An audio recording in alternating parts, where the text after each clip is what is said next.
এরপর শেষ লগ্নে আমরা পৌঁছে গেছি। আমাদের এই বিদ্যালয়ের সম্পাদক মাননীয় অজিত কর মহাশয়, তাকে আমি একবারের জন্য মঞ্চে ডেকে নেব এবং তাকে দু চার কথা বলার জন্য অনুরোধ জানাব। আজকের এই অনুষ্ঠান বিশেষ অনুষ্ঠান। আমাদের এলাকার বোধ হয় এই প্রথম এই ধরনের অনুষ্ঠান, যেখানে আমরা আমাদের এলাকার জন্য কিছু বিশেষ কাজ করার সুযোগ পেয়েছি এবং সেই সুযোগ যারা করে দিয়েছেন তাদের মধ্যে আমাদের স্বর্গীয় গৌরকান্তি রক্ষিত মহাশয় আছেন তার সহধর্মিনী এবং আছি আমরা সকলে। এই যে রামকৃষ্ণ বিবেকানন্দ নামাঙ্কিত যে বিদ্যালয়, সেই বিদ্যালয় এর দায়িত্ব মাত্র মুষ্টিমেয় আমাদের কয়েকজনের উপর নয়, সমস্ত এলাকাবাসীর দায়িত্ব। একটা প্রতিষ্ঠান গড়ে উঠছে, তার লালন পালন করার দায়িত্ব কেবলমাত্র বিদ্যালয়ের শিক্ষক শিক্ষয়িত্রী বা পরিচালন সমিতির নয়, এলাকাকে সমানভাবে এগিয়ে আসতে হবে। আমাদের ভুল ত্রুটি হতে পারে, সেই ভুল ত্রুটিকে বড় করে দেখলে চলবে না, যাতে আমরা আরও ভালো জায়গায় যেতে পারি।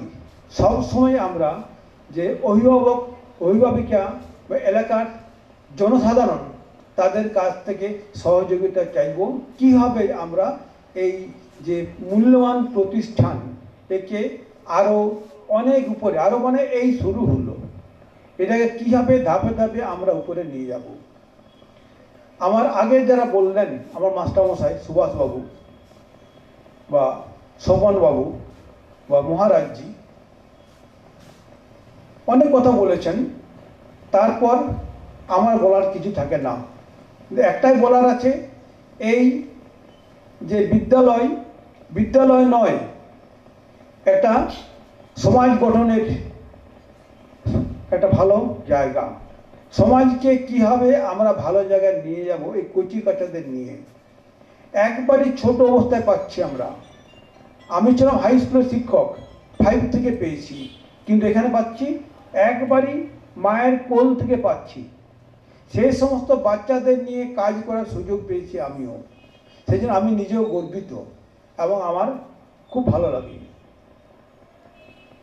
এই জন্য আমি আপ্রাণ চেষ্টা করব কিভাবে এই বিদ্যালয়কে আমরা ভালো জায়গায় নিয়ে যাব, এই কুচি কাচাদের মানুষ করতে পারবো, কুচি কাচাদের সঠিক পথ দেখাতে পারবো। সেই ব্যাপারে আমি সকলের সহযোগিতা চাইব। এখন তো শ্রোতা নেই, মাত্র মুষ্টিমেয় কয়েকজন আমরা আছি, সেই কারণে বেশি কিছু বলার থাকলেও আমি বলতে পারছি না। আমি সকলের সহযোগিতা চাইছি এবং এই যে কমলপুরের মাটিকে প্রণাম জানাচ্ছি। এই মাটি নয়, একটা নামমাত্র মাটি, কিন্তু বিরাট জিনিস, যাকে প্রণাম করলে হয় না, যার বুকে আমরা বেড়ে উঠেছি, যার বুকে এত আদর্শ আমরা দেখছি, সেই মাটিকে প্রণাম জানাচ্ছি। এবং এক্ষেত্রে রক্ষিত পরিবার যারা আছেন তাদের ঋণ মানে কোনোমতেই ভোলার নয়। আমি এই কারণে সমস্ত কমলপুরবাসীকে বা রক্ষিত পরিবার সকলকে আমার আন্তরিক শ্রদ্ধা প্রণাম জানিয়ে আমি আমার বক্তব্য শেষ করছি। ধন্যবাদ সম্পাদক অজিত কুমার কর মহাশয়কে।